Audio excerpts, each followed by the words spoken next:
Okay, great. Well, thank you everyone for joining us this afternoon for this workshop about applying to PhD programs, which is part of the MA Academic and Professional Development Workshop series run by GSAS Compass. And my name is Rachel Bernard, and I'm the Director of Graduate Career Development in the Graduate School of Arts and Sciences. And we're joined today by three faculty members. We have Cindy Rush, who's an assistant professor in the statistics department, Julie Crawford, professor from English and Comparative Literature, and Chiara Superti from the Political Science Department. And I know that all of you are here from a mix of disciplines as well. So what we're gonna do today, I'll share with you the agenda. We're going to start with a brief overview about applying to PhD programs, just some very general considerations regardless of your discipline. From there, we'll move on to a really brief panel, all of us together with our three panelists. They'll provide their perspectives on some really common questions that students have who are applying to PhD programs. And then after that, we'll spend, those first two things will only take about the first 20 minutes. And then after that, the rest of the session will be spent in breakout rooms by discipline. So I know some of you, there might be some of you actually from statistics, some from English, some from political science, but we're going to ask you to think a little bit more broadly about whether you're in a STEM field, a humanities field, or a social science field in selecting which breakout room you join, because there are some differences between those three. And you'll hear, of course, from the panelists in the meantime, so you can decide which breakout room to join. So I just wanted to start with the very important question. We work with a lot of students who are here in career development, a lot of master's students who are trying to decide what to do. They're trying to decide whether they want to go to a PhD program, apply to a PhD program, or go into the workforce after they finish their master's. It's a big decision. And many of you might still be in the throes of it right now. So here are just a few general things to consider as you make that decision. So first, are you ready to commit 4 to 7 years to a PhD? This, of course, is specific to where you do the PhD and what discipline. So if you're thinking of doing a PhD in Europe, it could be maybe 3 years, depending on the discipline. And again, when you're looking at more of a discipline where you might have to do a lot of field work or learn languages, that's going to lengthen the time of the PhD. So are you ready, first of all, just to commit that length of time to that process? Next, something to ask yourself is, do you enjoy deeply investigating topics in a particular field? So in the course of those 4 to 7 years, you're going to spend a lot of time focusing your attention on a dissertation and on a single research topic. And does that excite you about spending that time doing the research and not just the final product that's at the end? Are you excited about the process too? Next, can you be self-directed and at times in a solitary environment for an extended period? So that is, again, it depends a little bit on the discipline and what work you're doing, but a PhD, and especially once you get to the point of writing a dissertation, can be very solitary. It's also when you're working on such a long project, you're not going to have regular deadlines like you would with problem sets or papers. So you really have to be self-directed, self-motivated to some extent, and recognize that some of it will be isolating. And so whether it's you think you have the temperament for that, or you're just aware enough of that going in, and so you can put things in place to make sure that you, whether you're doing extracurriculars on campus, wherever you do your PhD, or engage in some other way, or engage in the community, just being aware of that lifestyle and environment. Next, what are the financial implications of pursuing a PhD? So here in the US, most PhDs are funded. So usually you're not paying tuition for a PhD and you get a stipend, but it's certainly less than you would earn if you were just to enter the workforce. And so that's something that's really important to think about, just to understand what, especially if you apply and get an offer, what the offer is, how much you'll have to teach, how much you'll get paid, what the cost of living is in the places where you're thinking about doing a PhD, and just being aware of that as well. Next, and this is what we talk to students a lot about too, what are the professional opportunities available after the PhD? So a lot of people do a PhD because they have a goal of being a professor. That's sort of the most common, I think, career goal that people have who are pursuing a PhD. First, it's a good idea to go in knowing what that job market is like in academia, depending on your discipline. So if you go in wanting to be a professor, how many people, especially from the programs you're applying to, actually end up with that career outcome that you want. And if you aren't sure you want to be a professor, for the other things that you're considering, is the PhD, and is a PhD in that particular discipline the right path to get you there?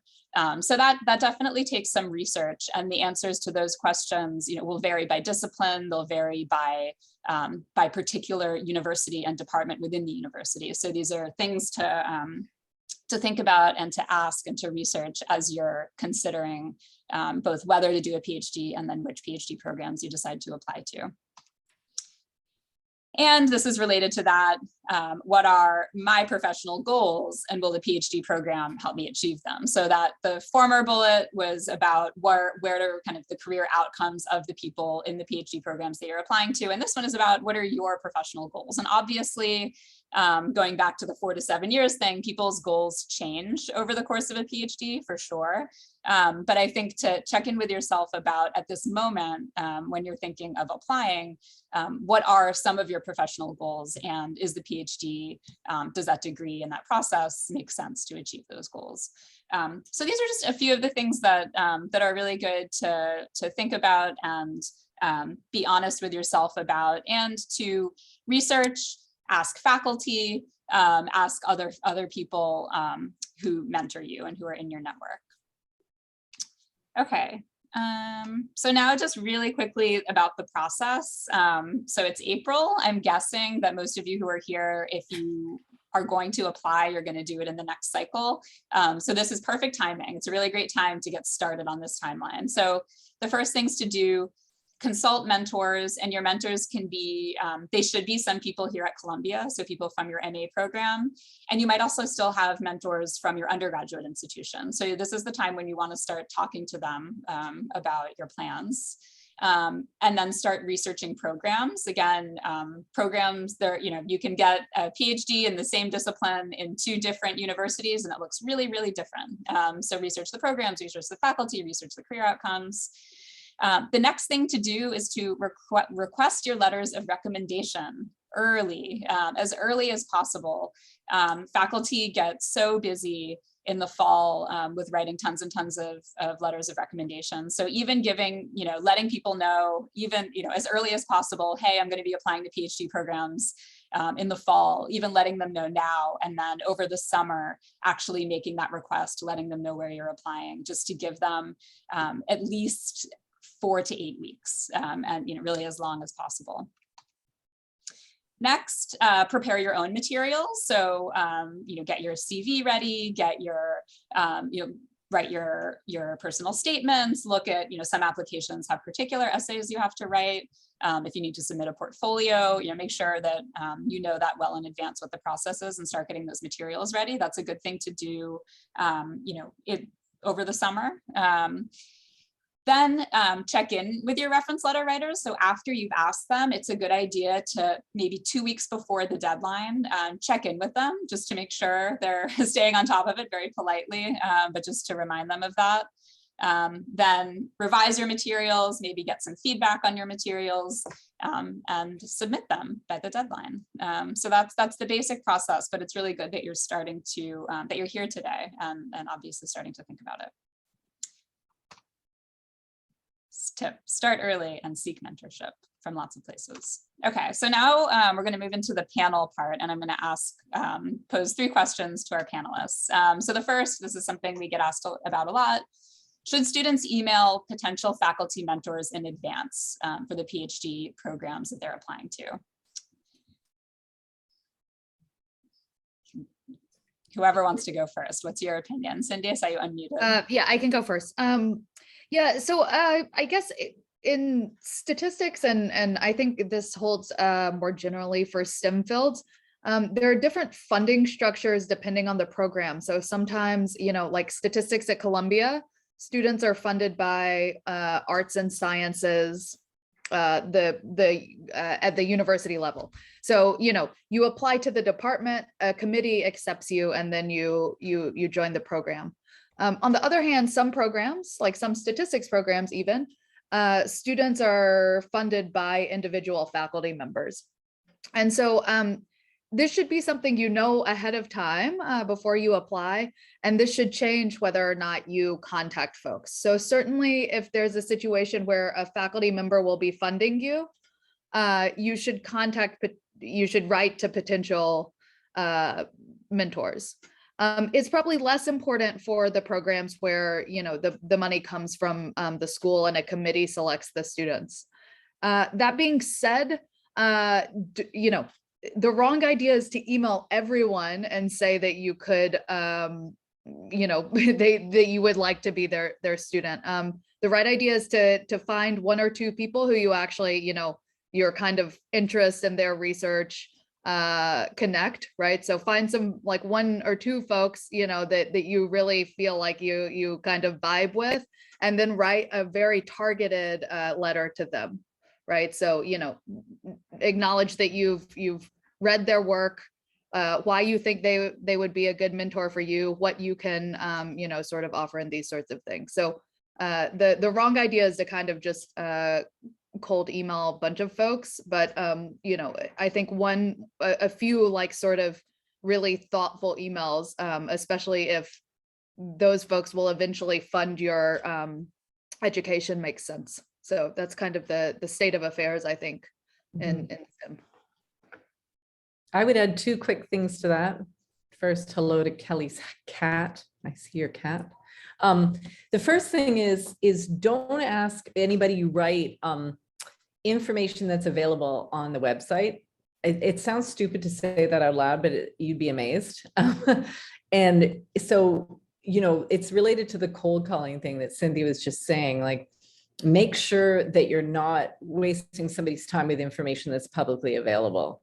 So you really want to read all the materials on the department website or the graduate school website. That's really important. The other thing that's really important is keep it super short and targeted. I agree with what Cynthia said about targeting it to their work, but also keep it really short. People are busy. Just assume that it's going to be one of 100 emails. So you want to make it not only relevant, like directly applicable to their work, but also short.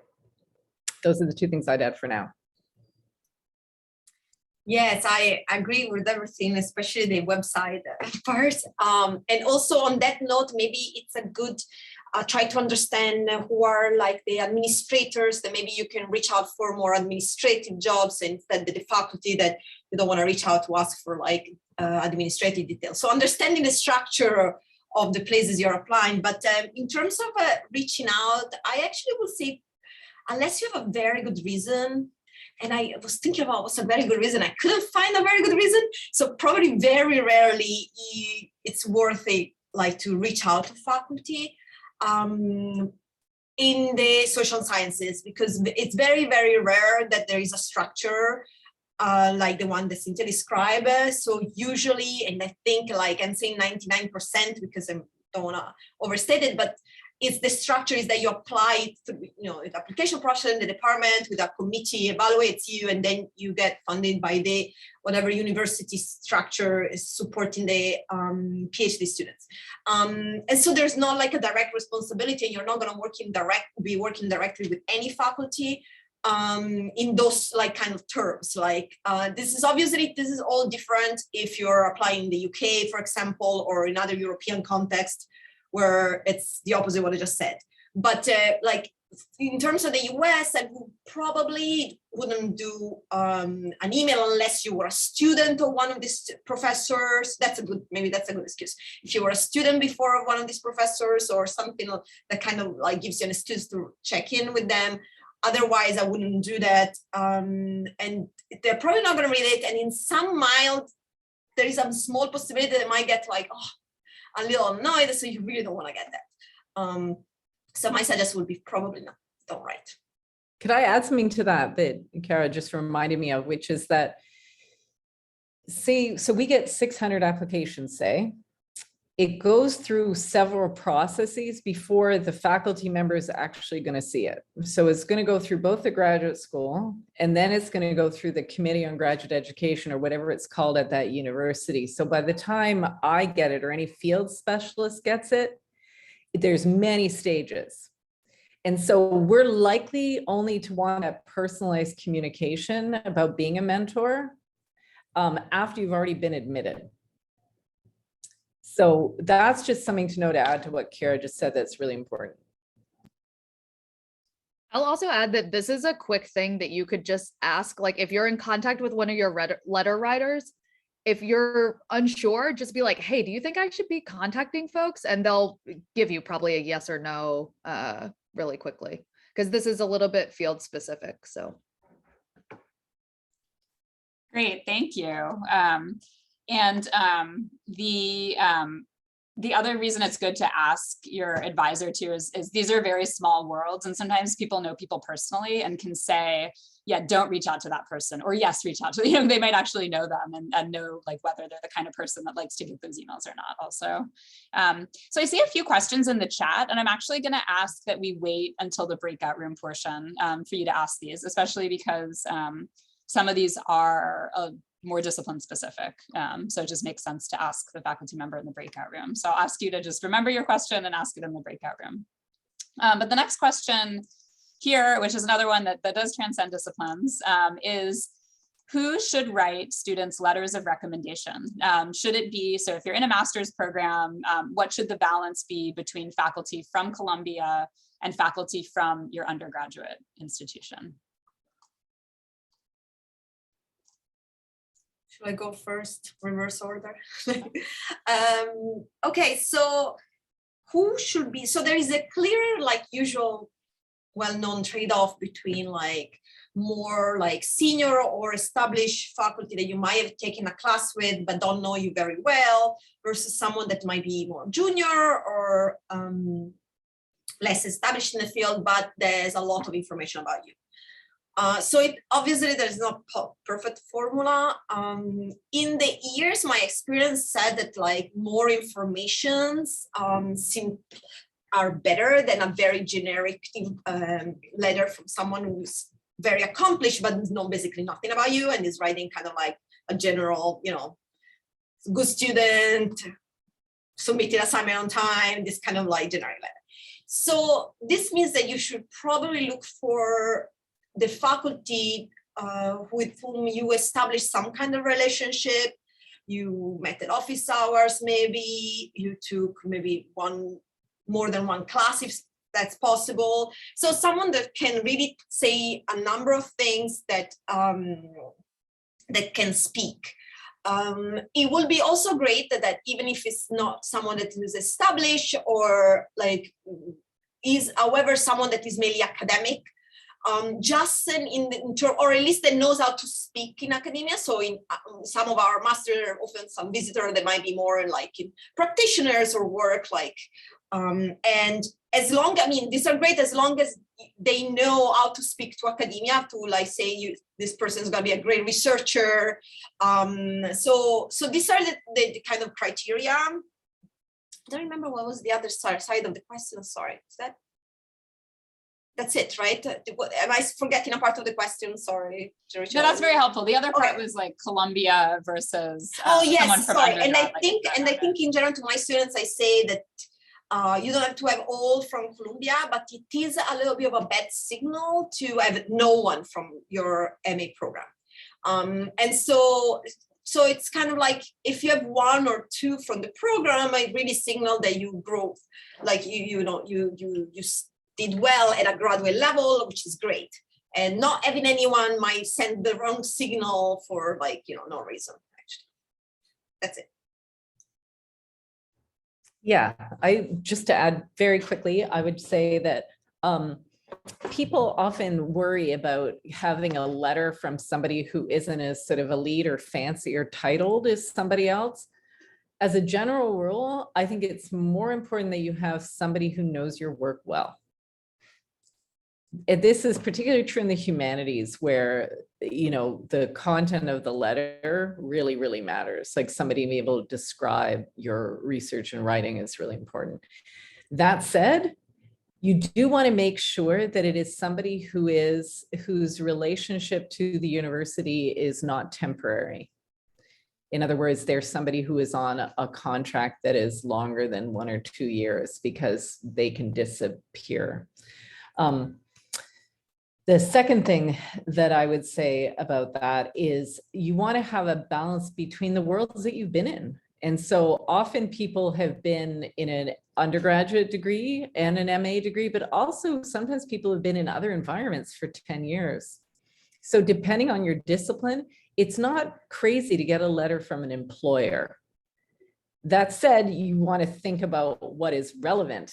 So I just had somebody who I've been reading MA applications who had a letter written by somebody who, you know, ran the pool that he worked at. That's not going to help your, like a swimming pool. That's not going to help your application. So, you know, you just want to think about what your own career trajectory has been like, right? And if you spent 10 years working in a certain field, then that can be really relevant. But generally, I'd say you want a mix of undergrad and your MA people writing for you, because you spend a lot longer in your undergraduate degree than you did in.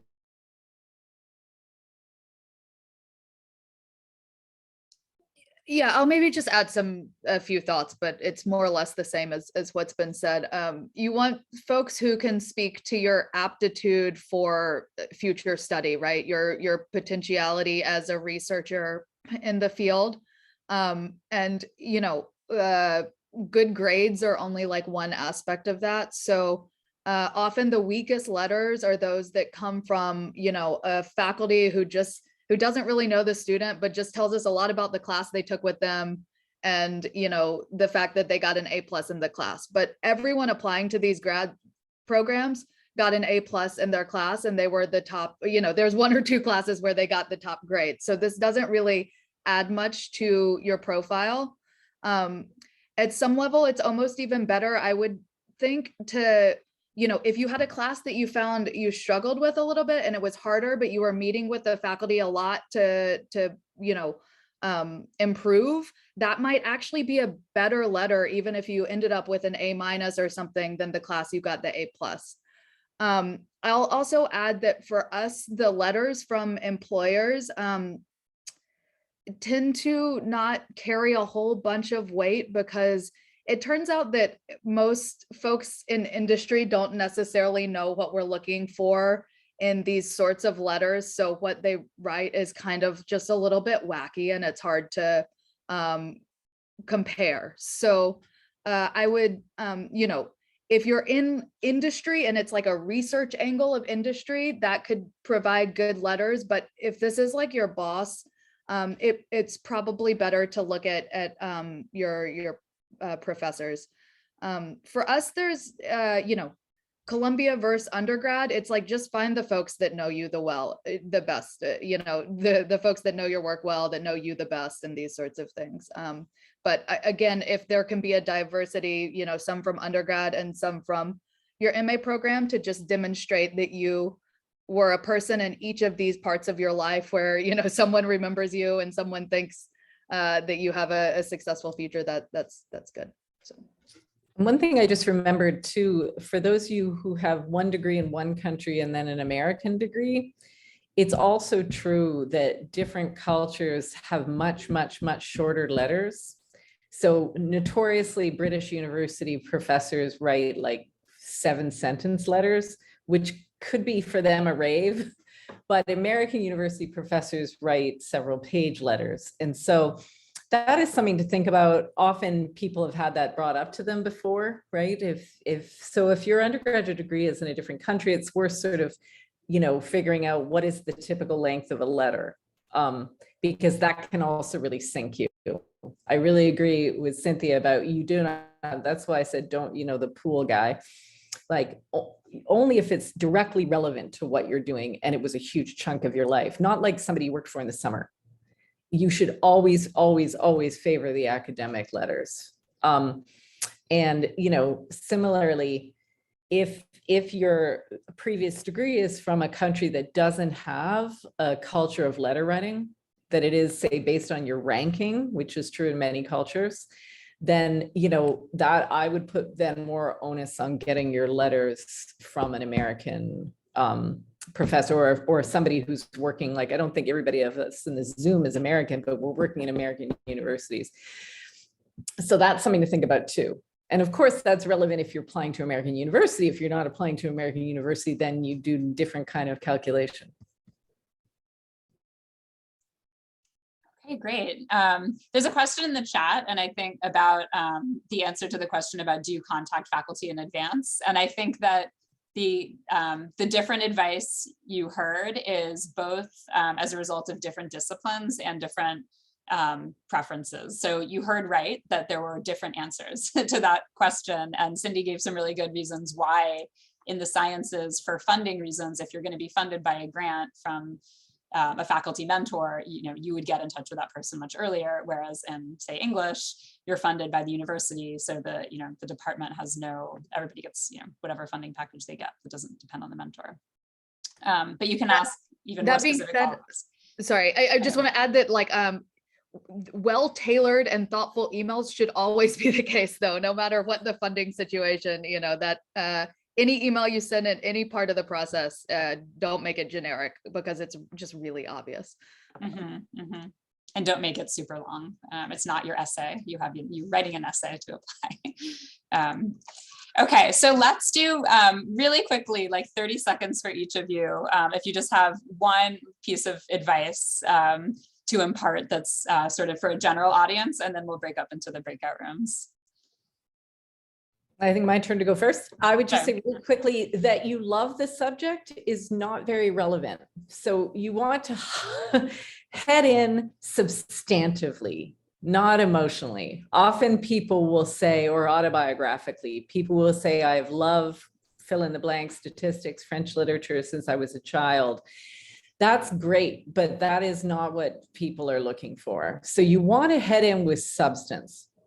So you want to head in with some illustration of, you know, what you've done and what you want to do. I'd say that's the most important thing. In the humanities, your most important documents that you're submitting are in this order: your statement, your writing sample, and then your letters of recommendation. I'll say one thing about the writing sample and then I'll be quiet, which is that realistically, we're reading hundreds of these. Nobody's going to read your 12 or 18 or 20 page writing sample. They are going to read the first 2 or 3 pages. So you do not go in waffly. You want to go in with the substance. So it's the same rule for the statement as it is for the writing.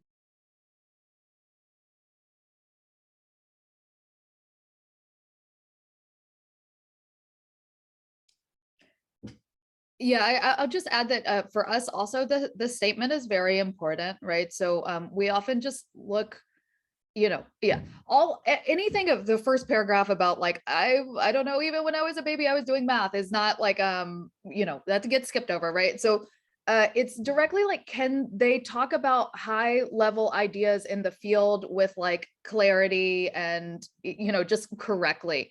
So it's even like, if you're looking for things to write about, read some of the top papers in the field. You know, in statistics, we have some papers that came out in like the 90s, early 2000s that have like 30,000 citations.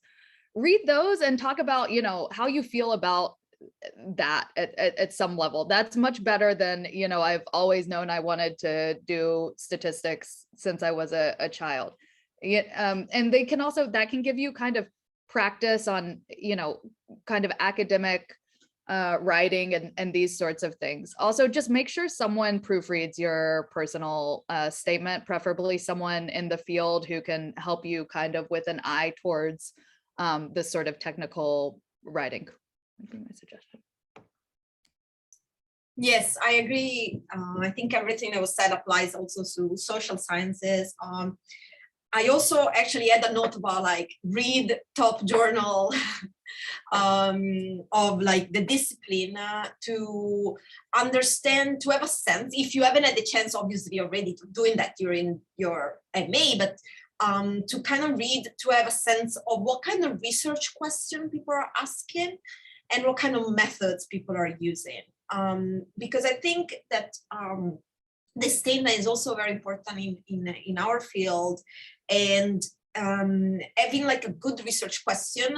So at least in our field, you don't have to like spell out exactly what you're going to do, or you're going to do it until like, basically write half of the dissertation. No, but it's a good research question gives a good sense of how you think, and if your way of thinking is like, political science way of thinking, and you get that by like, reading top journal and seeing how people frame their questions and how they think about them. And absolutely to having someone read it, for like some like faculty giving you feedback on at least the research, the personal statement or research statement.